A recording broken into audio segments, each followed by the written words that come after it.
Assalamualaikum warahmatullahi wabarakatuh. Perkenalkan, nama saya Dania Oktaviani dengan NIM 43020200084. Di sini saya akan menjelaskan tentang sistem perundangan hukum positif wakaf di Indonesia.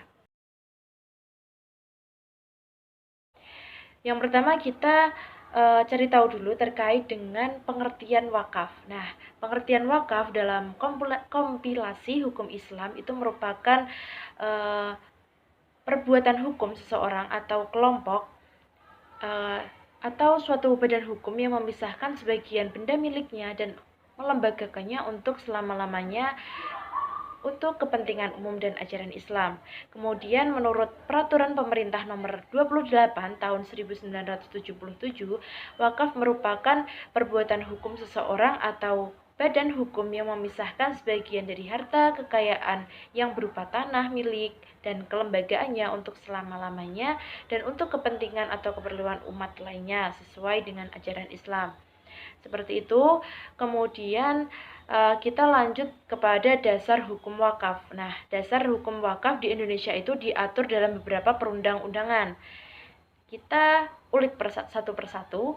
Yang pertama itu Undang-Undang Pokok Agraria Nomor 5 Tahun 1960.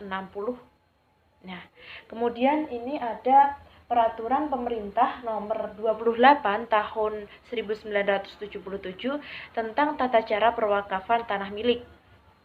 Kemudian ada Peraturan Menteri Agama Nomor 1 Tahun 1977 tentang perincian terhadap Peraturan Pemerintahan Nomor 28 Tahun 1977 tentang tata cara perwakafan tanah milik. Kemudian ada juga instruksi bersama Menteri Agama Republik Indonesia dan kepada Kepala Badan Pertahanan Nasional Nomor 4 Tahun 1990 tentang sertifikasi tanah wakaf.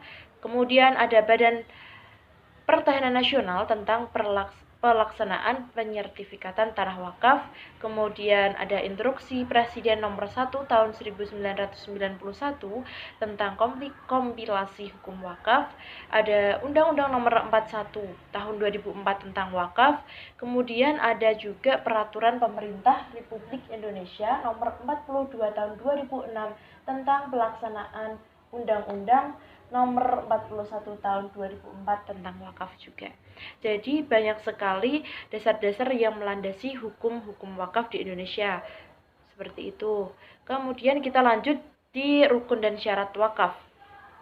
Nah, rukun dan syarat wakaf menurut Undang-Undang Nomor 41 Tahun 2004 itu adalah wakif. Wakif itu orang yang berwakaf. Kemudian ada mauquf bih atau harta wakaf. Kemudian ada mauquf alaih yaitu tujuan wakaf. Kemudian sighot yaitu pernyataan atau ikrar wakaf sebagai suatu kehendak untuk mewakafkan sebagian harta benda miliknya. Kemudian ada juga tambahan rukun dengan nadhir yaitu pengelola wakaf dan jangka waktu wakaf. Kemudian untuk syarat-syarat wakaf sendiri itu ada syaratnya. Yang pertama adalah syarat wakif. Nah, wakif itu adalah orang yang berwakaf. Orang yang mewakafkan itu disyaratkan memiliki kecakapan hukum atau kamalul ahliyah dalam membelanjakan hartanya. Kecakapan bertindak di sini meliputi 4 kriteria, yaitu merdeka, berakal sehat, dewasa atau baligh, dan tidak di bawah umur. Kemudian pada pasal 8 Undang-Undang Nomor 41 Tahun 2004 dikemukakan bahwa wakif perorangan dapat melakukan wakaf apabila memenuhi persyaratan dewasa, berakal sehat, tidak terhalang melakukan perbuatan hukum, dan pemilik sah harta benda wakaf. Sedangkan pada Peraturan Pemerintah Nomor 42 Tahun 2006 bahwasanya pelaksanaan Undang-Undang Nomor 41 Tahun 2004 itu tentang wakaf pasal 1 ayat 2 disebutkan bahwa wakif adalah pihak yang mewakafkan harta benda miliknya. Syarat yang kedua yakni syarat mauquf bih atau harta wakaf. Nah, di sini harta wakaf itu syaratnya sebagai berikut. Yang pertama ada benda wakaf yang dimanfaatkan untuk jangka panjang atau tidak habis sekali pakai. Kemudian benda wakaf dapat berupa milik kelompok atau badan hukum. Kemudian ada juga syaratnya benda wakaf itu merupakan benda milik yang sempurna. Nah, ia terbebas dari segala pembebanan, ikatan, sitaan, dan sengketa. Dan yang terakhir syaratnya benda itu tidak dapat diperjualbelikan, dihibahkan atau dipergunakan selain untuk wakaf. Kita lanjut. Dalam pasal 16 Undang-Undang Nomor 41 Tahun 2004 dijelaskan tentang wakaf bahwasanya harta benda wakaf itu terdiri dari benda tidak bergerak. Yang pertama adalah benda tidak bergerak. Nah, benda tidak bergerak ini meliputi harta atas tanah sesuai dengan ketentuan peraturan perundangan yang berlaku, baik yang sudah maupun belum terdaftar.